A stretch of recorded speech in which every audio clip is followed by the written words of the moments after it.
Good. Over to you, Paul. Great. Thank you. Thank you very much, Bryn. Thank you, Sally.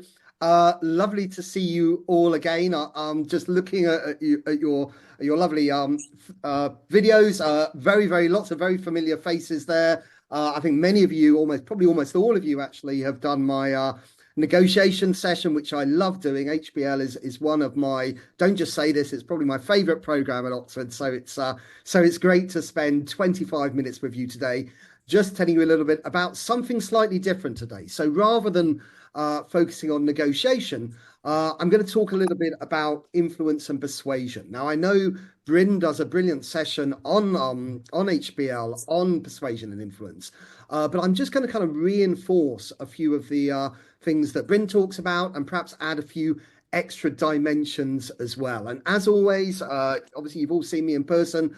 Interactivity is great.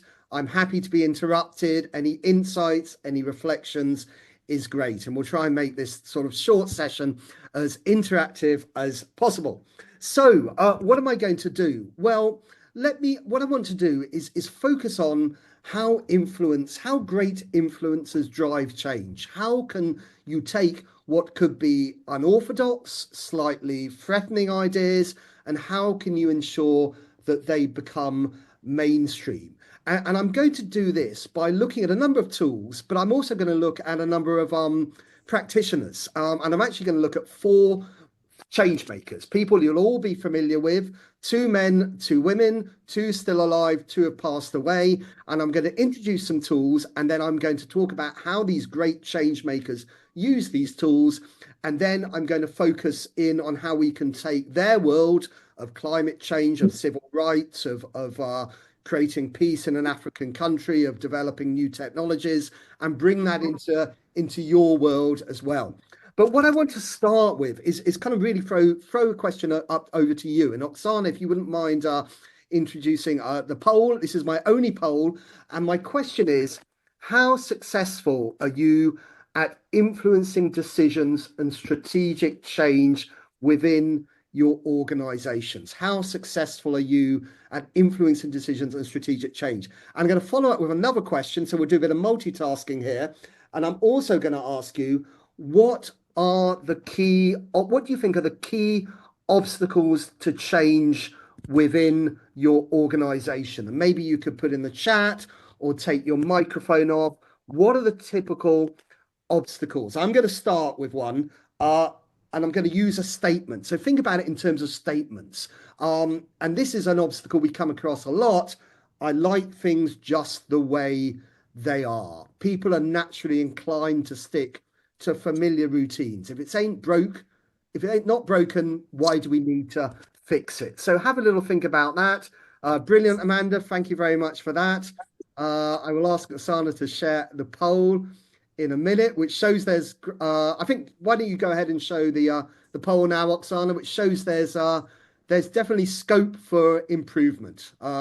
Only 4 out of you, 13%, are very successful. The majority of you are quite successful. So by linking to that, you could get better. And then there's a few, 25% saying, help, I need help here. But great. So approvals, lack of information. History, we tried that before, it didn't work. Lack of trust, we changed too many things. Brilliant. Aversion to risk, brilliant. And we'll talk a little bit about that as well. Overly COO centric, great, fantastic, really rich discussion here. I've got a few to add to those and reinforce those. So let me give you some to think about. Of course, why fix something if it isn't broken? What's the rationale? We're doing okay. We're generating revenues. We're acquiring customers. We're increasing market share. Why do we need to change? Why is no one else supporting you on this? People don't like to go it alone. They feel vulnerable. Are they being taken in a perilous direction? What's in it for me? Why should I take the risks? There was a comment in the chat about that. People tend to be risk adverse, aren't they? Aversion to risk. That was Chris. So why is no one supporting me on this?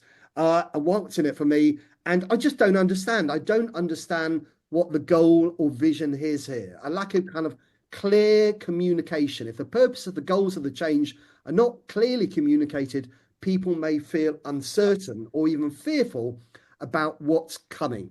And I'm starting with the problems and the obstacles because my belief is that I think sometimes we jump to solutions almost too quickly without diagnosing the problem. So we need to give that problem sufficient time and space. If you look at design thinking, it's all about focusing on the problem first. So what I want to do is address some of these obstacles. And as I mentioned, use a change maker to show how these obstacles can be overcome. And I'm going to draw on a number of our experts in the field. Robert Cialdini, who I know Bryn talked a little bit about on HBL. I'm going to talk a little bit about Aristotle, and I'm going to talk about another couple of other people as well. So let's start with the first resistance statement, and that, of course, is the one the first resistance statement, of course, is this: I like the things the way they are. The idea that people are naturally inclined to stick to familiar ways of doing things. How do you think? Any thoughts about how you can address this obstacle? I like things the way they are. How can you address that obstacle? What do you reckon? Feel free to put in the chat. I like things the way they are. Well, let me suggest something for you. And this is what we call the consistency principle. So this is a principle which was developed by Robert Cialdini. And essentially what the consistency principle means is that we have a desire to appear to be consistent with our words, beliefs, and attitudes. So we don't like to be seen as inconsistent. We don't like to make U-turns. So if you can connect any proposed change to people's prior beliefs or values, it becomes much harder for them to resist without feeling inconsistent. And one change maker I'd like to introduce here, who I think is a great example of using the consistency principle, is, of course, the great civil rights leader, Martin Luther King. Now, what Dr. King did is he linked the goals of the civil rights movement to core American values like equality, freedom, and justice. He in his very famous "I Have a Dream" speech, he pointed to the Declaration of Independence, the American Constitution, to emphasize the belief that all men are created equal. I have a dream that one day this nation will rise up and live out the true meaning of this creed. So by doing this, he highlighted the gaps between America's stated ideals and the reality at the time of racial segregation and discrimination. So this approach made it very difficult for opponents of civil rights to argue against the movement without seeming hypocritical or unpatriotic. So by connecting the movement to shared values and existing commitments, Dr. King made it harder for people to oppose change without appearing inconsistent. So when it comes to your world, you might want to frame the change as a natural progression of the values, goals, or strategies that have previously been supported. This change aligns with the focus on innovation we've always been a champion of. You've always been one of the biggest advocates of embracing new ways of working. This is what we're doing here. So the consistency principle, I think, is really, really powerful in this respect. And the last thing I'd say is when it comes to consistency, start small sometimes. So change is an incremental process. It's not always transformative change overnight. And if you can secure agreement on small steps and embed it using the consistency principle, you are on your way. So you need to take people with you. So that's my first one. My second one is why fix something if it isn't broken? Why, if there isn't a clear rationale for change? It's worked so far. Why take the risk? And my suggested principle, which is very good at addressing this, is the scarcity principle. So can anyone tell me what the scarcity principle is, or give me an example of what the scarcity principle is? Feel free just to take your mic off and tell me what it is. Or give me an example. It's used the whole time. I'll jump there.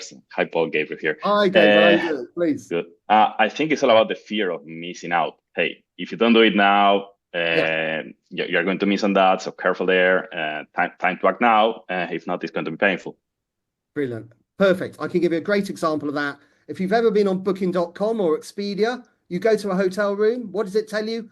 3 people are looking at this room already. This is the most popular hotel in the area, and you work really hard, don't you? Because it becomes scarce, you want it more. So yeah, again, budget is limited. That's a great example of that as well. Thank you, Hassan. So basically, we see things as more valuable when they are less available. Now, who am I going to use here as a change maker? Well, I decided to use Greta Thunberg. So obviously, all of you, I'm sure, are aware of her, a very powerful leader in the climate change movement, and of course, climate change and scarcity align perfectly, don't they? And so what Greta Thunberg did was she highlighted the urgency of addressing climate change, framing the time to act as a rapidly diminishing resource. She presented climate action as a rare opportunity to be part of a historic movement moving forward. Her message was simple. If we act now, we can prevent disaster. If we delay the chance to make a difference, that will be gone. It will be irreversible. So I don't want your hope. I want you to panic. I want you to feel the fear I feel every day. So this is a very powerful example of the scarcity principle. So going back to your world, some things you might want to consider is, if we wait too long on this, we risk failing behind our competition. We need to make the change now. Another one might be, our current system may be working today, but regulatory changes are coming that could make it obsolete. So emphasize the missed potential opportunities. By not making the changes now, we are going to miss out on new opportunities in emerging markets. So this also kind of links into this idea of loss aversion, where we feel the negative effects of a loss twice as much as the positive effects of a gain. So think how you can use scarcity to reframe your change in a persuasion interaction. Okay, third one out of 5, why is no one else supporting you on this? One of the key persuasion tools for addressing this is what we call social proof. Now, I'm sure Bryn touched on social proof. Anyone like to tell me what social proof is? Feel free to put in the chat, or Anthony, Javier, Geordie, can you tell me what social proof is? Nobody remembers my session, Paul. Oh no, they don't, do they? Feel embarrassed now. It's the example I give. It's the example I give is all your friends say Succession is a great program to watch on Netflix. Yeah. Absolutely. So what do? We look to guidance from other people to determine what is correct and how to act. We see this the whole time in marketing. Best-selling book. New York Times bestseller list. Everybody else is reading this. I want to read it as well. So social proof as I said, we look to other people to determine what is correct. You use it for canned laughter. If you've ever watched a TV show, almost always you have that kind of canned laughter in the background. And that kind of tells you, this is funny. You need to laugh at it. And of course, it is normally funny, but it just kind of helps. So fastest growing, best selling is all examples of social proof. And my change maker here with social proof is an amazing woman, a brilliant woman from Africa, Ellen Johnson Sirleaf. Now, she was the first female president of Liberia, and Africa's first elected female head of state. And she used social proof to gain support and inspire change around the world. So her 2005 election showed that a woman could lead a nation recovering from conflict. It inspired women around the world. She earned endorsements from global leaders. She won the Nobel Peace Prize in 2011 in terms of rebuilding Liberia after a terrible war. She focused on rebuilding institutions, improving education, and fighting corruption. And she also, by collaborating with grassroots movements, a number of women empowerment movements, she got the kind of license to operate, to really move forward and create momentum for her role in politics and peace building. So when it comes to your world, have a think about how you can use social proof. Other companies have already adopted this approach with great results, and we are already seeing the same with other internal teams. So you can almost create a sense of competition. Look what Apple are doing with this. Look what Microsoft, look what X are doing with this. If you can showcase endorsements from other credible sources, it can be really powerful. Deloitte and Gartner look to third parties, endorsements from analysts or experts in the field. They recommend we do it this way. So really, this is the way to go here. So again, social proof can be really, really powerful. Okay, my penultimate obstacle, and to have a think about these, we're going to ask you to think about how you can use some of these tools when facing some of the obstacles that you put down at the beginning. What's in it for me? What are the incentives here? Why should I put my head on the block, so to speak? Why should I take a risk? What are the benefits, the incentives for me? Now, for this one, I'm going to go outside Cialdini and I'm going to talk about the power of framing. Framing. Can anyone tell me what framing is? Give me an example. Anyone tell me what framing is? Feel free to put in the chat or just take mics off. Any example of framing? It's essentially what it means. So it's like framing a picture, but instead of a canvas, a picture in the middle, it's about how you frame information, how you present information to your audience. So it's almost, see it like a psychological lens. And framing is really essential in terms of how people perceive and interpret change. It shapes decisions and it shapes attitudes.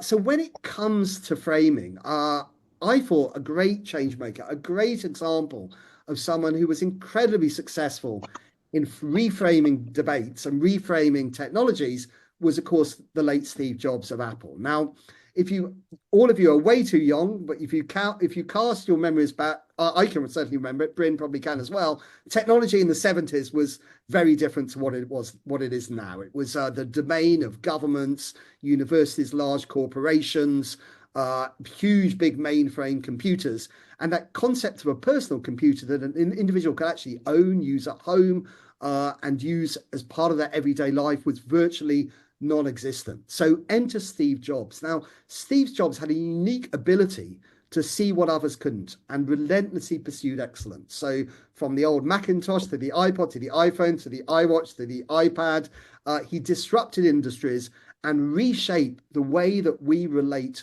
and interact with technology. And a key to his success was framing. So he reframed technology as personal, intuitive, accessible. He emphasized simplicity, user-centered design, and he made design a really important element of the product. So how products worked in people's lives. And some people might remember the Apple mantra, beautiful inside and out.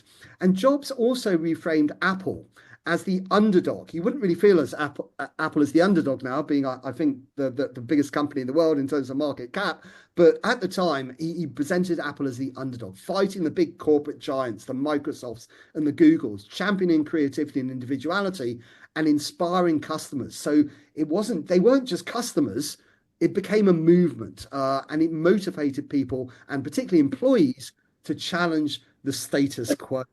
So how does that relate to your world? Well, framing, as I said, shapes people's attitudes. So by tailoring your message to address specific concerns, you can transform resistance into willingness to act. So, for example, highlight personal benefits. So instead of saying, adopt this new system because it's company policy, frame it as this system will help you complete tasks 30% faster, give you more time for higher priority projects, and maybe enable you to leave the office earlier as well.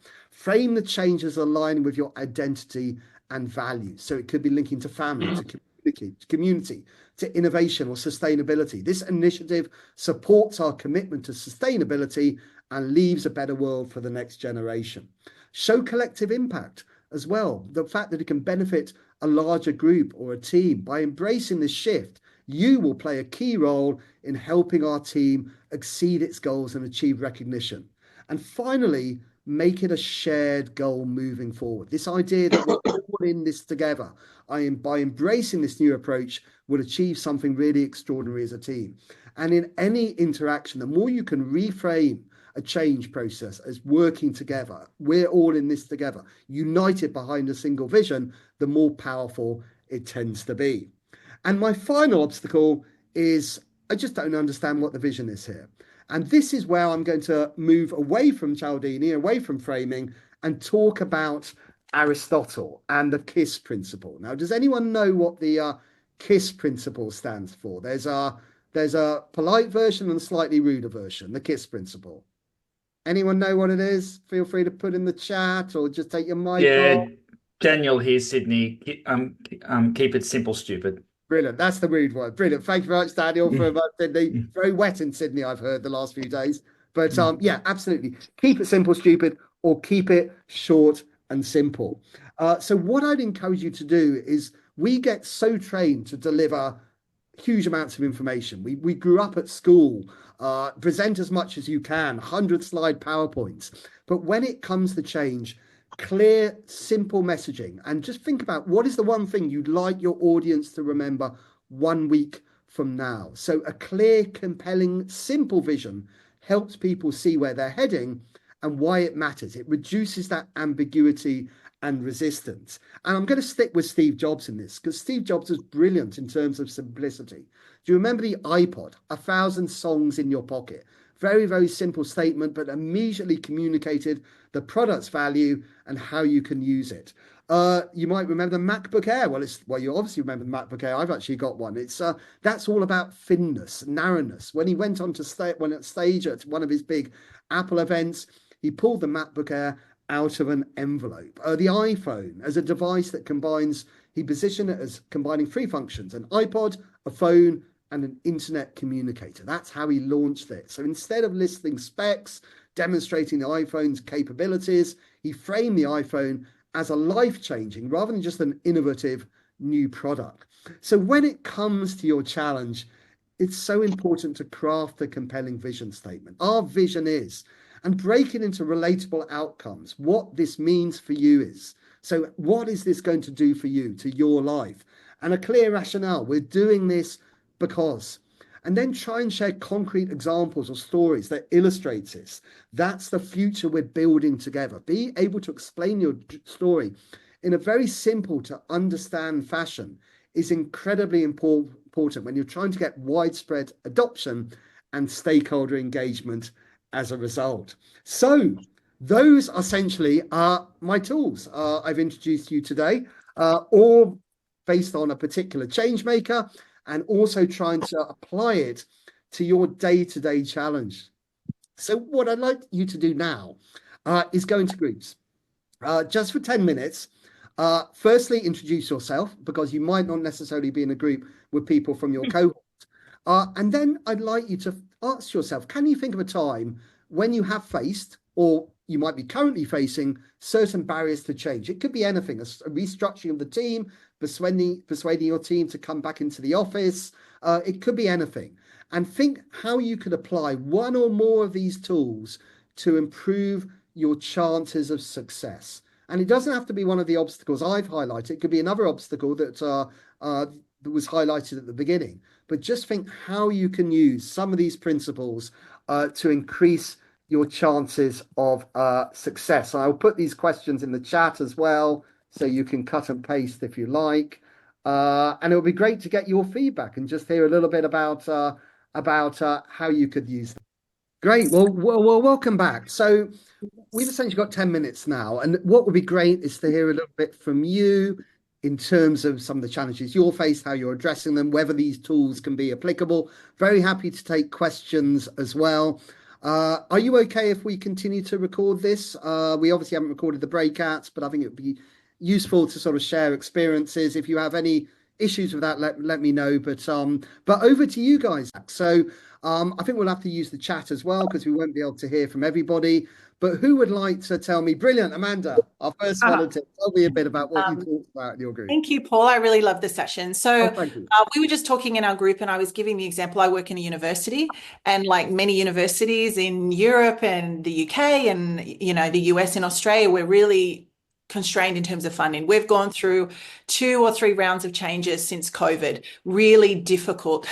And so, I can look back at the tools and say, yeah, we've used messages about consistency, about social proof, about scarcity a lot, about framing and things like that. But I think people are starting to be like, this is the 3rd time we're going. So in 2025, we're looking to another round of cost cutting and challenge and things like that. And you say, so in the first round of those things, we use those tools and we've been successful. In the second round, we have as well, how do you confront it when in a sense, people are starting to say, hey, but you said things would get better or things would be this, how to navigate or nuance the tools or the use of the tools the second or third or fourth time that change is needed. That's my question.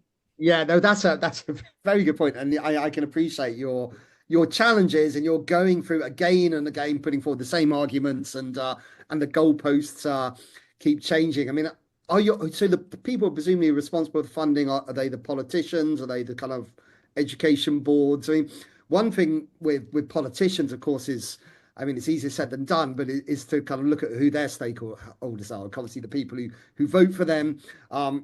I've used a number of times the consistency principle. So basically, you want to look at a politician, see what commitments they made in the past, how important education or higher education is, how important skills transfer is. And you said this was part of your manifesto. Now it's important to deliver on it. And to a certain extent, you can you almost need to shame them in a certain extent. I mean, I think it's a big challenge. It's not an easy answer for that. And I think many education institutions around the world are facing exactly the same challenge. So I think consistency, if you can, I think you probably, that some of the parts is greater than the individual part, some of the whole. So working together, so using social proof, looking what's been achieved in certain areas. But I appreciate it's a big challenge, and our relationships, of course, is incredibly important. But obviously, your stakeholders probably continue to change, don't they? So you suddenly have a new decision maker that you need to deal with. Yeah, thank you. You're very welcome. Someone else had their hands up just now. Who else would like to tell us a little bit about I thought I saw a hand going up just now. Who else would like? What about Axel, Dimitrios, Geordie, Marius, Zookfly? What about your group? What did you talk about? It was a bit difficult at the start because most of us were from October, so it was a big catch up. Oh, right. So you're chatting about how you. Yes, that's Exactly. right. But That's great. That's not the purpose of this call. I think we all struggle in different points, and in my particular case, I am struggling with the consistency part. I can put the bigger picture there and can show the sense of urgency and try to even keep it simple or frame it. But really, when it's the time to be consistent with the individual values, as a change affects differently to different collectives of the mill and the factory and so on, then it's very difficult because it's very different what it will entail for them. So it's kind of what I'm failing at, be clear, and then it's one of the obstacles to really move on.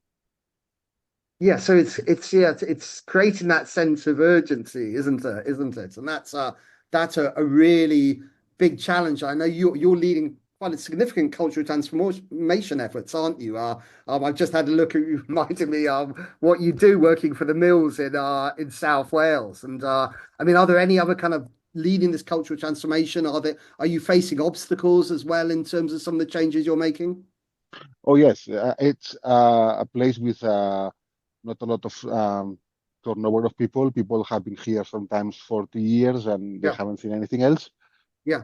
And they still complain. So, it's like, yeah, I don't want to change. I just simply want to keep working as I have been working for over 40 years or 30 or sometimes only 10. But then the changes will affect in a different way to the shop floor, to middle management, and then what you need for them is very different. So in having to show the consistency with their own values, it's different for each group, and that's where I would say I struggle with. But, yeah. I mean, I think it's really important, obviously, to customize your message. All your different kind of stakeholders, so to speak, have different challenges, and the more you can kind of customize it and really try and put yourself in their shoes, it's really important. I mean, we do a lot in negotiation. We talk about perspective taking and perspective getting.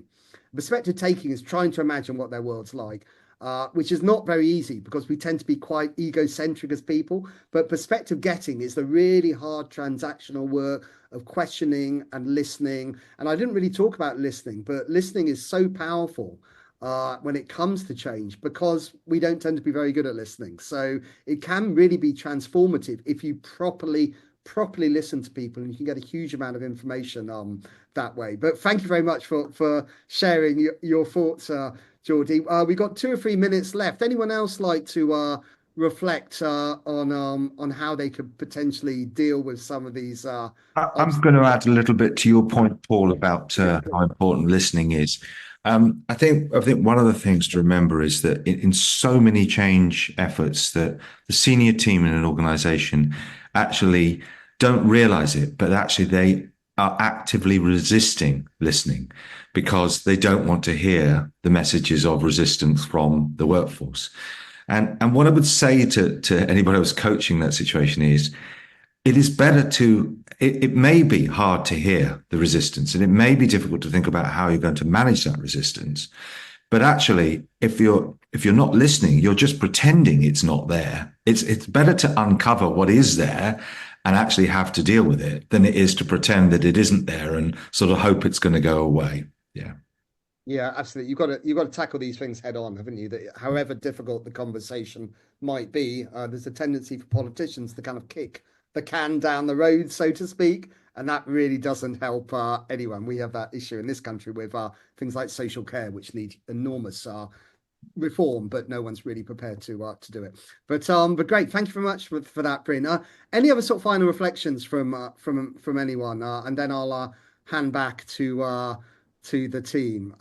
Any other sort of thoughts? Let's have a quick look. How about Jenny, John, and Juan in your group? Any thoughts about what you came back with?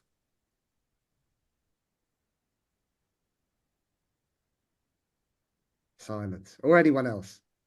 What about Anthony, Michelle, Shahan? Gabriel, you've got your mic off. Go for it. Yeah, I'll just very quick one. Two really good things that have in our group. One, we talk about cultural differences. So when we're trying to affect change, like someone is affecting change in Japan or Germany, Ireland, I don't know, Australia, very different cultures and very different ways we have to be mindful of how we're trying to affect change. But the final bit, it was like, in my case, we talk about an example. We started with the change, we got some momentum, and then it really went off. So it's like, how do you get it back? Like, do you need to change different tactics? How do you maintain that momentum of change? I think that was an interesting question. Yeah, I think that's a really good point. And yeah, I mean, it's so important to keep the momentum going, because otherwise there's a danger it falling into cynicism. And so it's kind of walking the walk and talking the talk, really, showing that this change is making progress. Just sometimes incremental steps, which can show positive value, can really keep that momentum going. And brilliant, obviously, thought about culture. There's been a number of great suggestions of books in the chat, but one book I definitely recommend is called Culture Map by Erin Mayer. And it's a brilliant book because it looks at culture relatively between countries. So it doesn't say, oh, the Japanese are like this, the Australians are like this. It talks about how particular cultures relate specifically to each other. And one of the interesting things is feedback. So obviously feedback is very important when you're going through change, and people deliver feedback in very different ways. So for example, in America, you'd have thought they're quite direct, but they actually tend to provide 2 positive comments and then 1 negative, where if you've ever had feedback from someone from the Netherlands, for example, or Denmark, it's very different. It's fairly brutal. But it's just a cultural way they exchange information. So it's important to be aware of all those nuances when you're going through change. But it's a brilliant book, that. But good. Okay, well, we're at 5:02 now, so I'm going to hand over back to Bryn and Sally. But it was just to say, pleasure spending this very short time with you this morning. A number of you are connected on LinkedIn, but anyone like to connect, very happy to. Any questions about persuasion, or of course negotiation, my other big area, I'm very happy to help. But lovely to see you all this morning.